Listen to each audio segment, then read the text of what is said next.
তো পার্ট 4-এ তোমাদের সবাইকে স্বাগত। আজকে আরেকটা অঙ্ক তোমাদেরকে দিচ্ছে, আশা করি তোমরা ভালো আছো। অঙ্কগুলো যে সময় তোমরা দেখছো সেই হিসাবে good morning, good afternoon, good evening, good night. তো তোমরা যখন দেখবে তোমাদের হিসাবে যেটা ভালো মনে হয় সেটা করে নিও। তো এবার কোশ্চেনটা পড়ি আগে। ইউজিং বিটা ফাংশন ফাইন্ড তোমার integration 0 to π/2 cos 6x dx। এই অঙ্কগুলো তোমরা ক্লাস 12-এ করেছো, তাই না? কিন্তু আমরা এবার বিটা ফাংশন দিয়ে কীভাবে করতে হয় সেটা দেখাবো। বিটা ফাংশানে এই অঙ্কটা করতে তোমাদের মানে অন্য যেগুলো 10-এ করে 12-এ করে এসেছো সেভাবে তোমাদের অনেক বেশি খাটতে হয়, বিটা ফাংশন অনেক কম খাটতে হবে। উইনো, ঠিক আছে, চলো স্টার্ট করছি। উইনো 2 into integration 0 to π/2 sin mx cos nx dx, ঠিক আছে। এখানে থিটার জায়গায় এক্স হচ্ছে, যেহেতু এখানে ফাংশন এক্স দিয়েছে, হ্যাঁ, ডিএক্স। তো এখানে beta m+1/2 n+1/2 for m, n greater than -1, ঠিক আছে। 2 ইন্টু ইন্টিগ্রেশন π/2 থেকে 0 sin x। এবার দাঁড়াও, তোমাদের একটা জিনিস দেখো, এখানে সাইনের ফাংশন কিছু আছে কোশ্চেনে? নেই, তার মানে এম এর ভ্যালু আমরা 0 নেবো।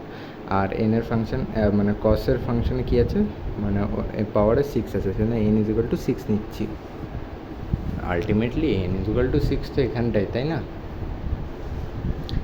তো এবার 2 into integration 0 to π/2 cos 6x dx, ঠিক আছে।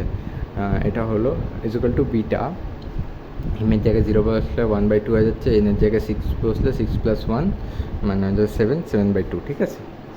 তো এবার 2টা আমরা এইদিকে গুণ করে দিচ্ছি, ঠিক আছে। That implies integration 0 to π/2 sin 6x dx ½ into, এবার gamma function, beta function gamma ফাংশনের যে রিলেশনের ফর্মুলাটা ছিল মনে যদি তোমাদের থাকে, গামা 1/2 ইন্টু গামা 7/2, ঠিক আছে, whole divided by gamma 1 plus gamma ½ plus 7/2, তাই না? x প্লাস ওয়াই, ওই যে ফাংশন ফর্মুলাটা ছিল ওরকম। তো 1/2 ইন্টু গামা হাফের ভ্যালু কি জানি, π/2। আচ্ছা, যদি তোমরা গামা ফাংশনটা করে থাকো আমার কাছে, আমরা বলেছিলাম গামা n = n-1 ফ্যাক্টোরিয়াল। তো গামা nটা কী আছে এখানে, 7/2। তো n-1 হয়ে যাবে 5/2 ইন্টু 3/2 ইন্টু 1/2, এবং গামা 1/2তে এলে আর গামা এগোয় না, ঠিক আছে। এইটুকু মাথায় রাখবে, মানে গামা তো মাইনাস হবে না, সেজন্য তো গামা যেহেতু মাইনাস হবে না সেজন্য আমরা তোমার 1/2তে গিয়ে স্টপ করি, ঠিক আছে। তো গামা 1/2 এর ভ্যালু কত হয়, √π/2, √π। তো এবার √π ইন্টু √π করছি, কত হচ্ছে, পাই লিখলাম।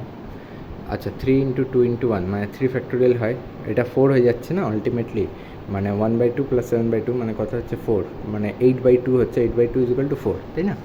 4-এর কিছু হলো 3 ফ্যাক্টোরিয়াল, 3 ইন্টু 2 ইন্টু 1, 3 ইন্টু 2 কত হচ্ছে 6 ইন্টু 2 12 লিখলাম।